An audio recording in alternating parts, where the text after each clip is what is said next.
to me about if we kind of just had to rattle off a list. So if I'm watching this and I'm thinking, do I need this?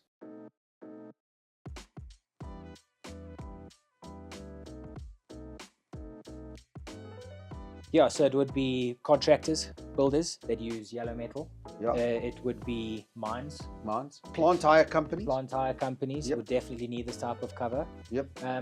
We're also looking at pavers, bulldozers, Road construction. roads. Are Yes. you constructing roads? Are you a contracted to the municipalities for doing roads? Yeah. That kind of stuff. So where you're building the road will be considered the site. And on the other side, if you've got massive warehouses with overhead cranes or a fleet of forklifts, that also qualifies for plant all risk policy. So, Okay. Yeah. Sven, welcome to Insurance Coffee with Nick. It's nice to have you here. Thanks, Nick. It's good to be here.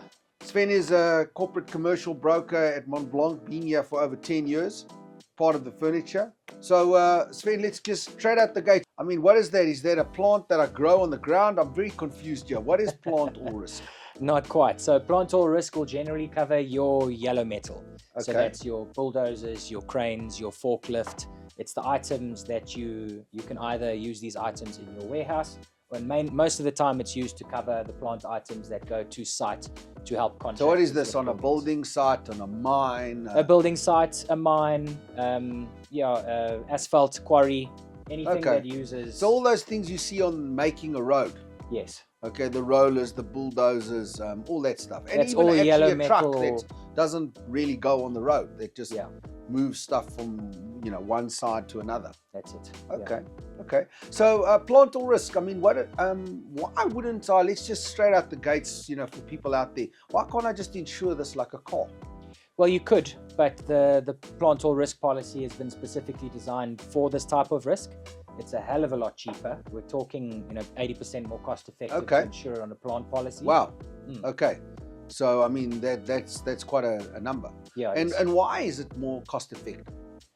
Because it's essentially restricted in terms of its use. I mean, you're not taking a bulldozer out on the road. It's not traveling anywhere. It's usually at a site for the length of the contract. Its speed is limited. Its speed is limited. Its use is limited. And that's what the insurer has taken into consideration and rated accordingly. Okay. So on a plant all risk, what is actually covered? Let's talk about the list, the covers. Yeah, so it's obviously the Physical actual damage? the physical damage, the other item, the bulldozer, the crane. So what whatever happens you're if that using. thing falls over, gets damaged? It rides into something on site, something rides into it. Same as your motor policy. Same as your motor. Okay, so Sven, talk to me about machinery breakdown. Yeah, so machinery breakdown essentially covers your items on the site. Remember, insurance does not cover wear and tear, so it has to be a sudden and unforeseen circumstance. An example I can give you is if there's a crane busy moving items onto the site that you're going to be using to construct, and someone is busy cutting masonry, bricks, wood, quartz surfaces, whatever the case is. A piece goes flying off into the mechanics of the crane, causes a jam. We want to get you up and running as soon as possible. The insurer will cover that claim. Okay, so the internal damages and whatever of that actual crane would then get sorted out and be paid. 100% replaced, repaired, whatever the case All right, is. and obviously this, remember there out there viewers, it's really around about that you actually are maintaining your equipment, your machinery properly. And if you are doing that, then there's a sudden and unforeseen claim and your machinery breakdown will kick in. Yeah. Great. Okay, talking about third party. So you have third party cover on site, things happen on site. Yeah. Let's give a real world example. Okay, crane is busy moving steel bars across the site to the location where they need to be, and the investors, the other contractors that aren't part of the main contracts, their vehicles are parked.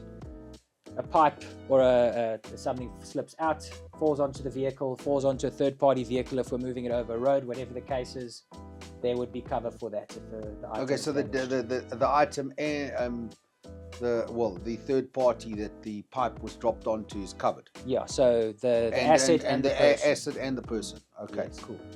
And what about if I'm moving it from one site to another? So there is provision for that. So you're able like, to- normally we put it on a low bed Yes. and it goes from this mine to that mine, Yes. maybe 50 k's away. Yeah, so the insurer can cover that. The plant item does need to be road licensed. If it's not road licensed, then it does need to go onto a flatbed to be moved. But even as slow as it goes, it's allowed to drive on our public roads from one site to the other. We'll amend the cover from your limited cover on site to your full road risk cover. Okay. So you also then cover the sort of transit risk, the goods in transit, because that item is seen being as a transported by somebody else. 100%. And while it's on that, so if something happens and there's a dynamic rollover or an accident and your bulldozer now is damaged or your crane, you're covered. We can cover that, yeah. Cool. Anything else we've left out? I don't think so. We'll also Thank you. benefit. Sven, that's Plant All Risk. Well done. Thanks, Nick.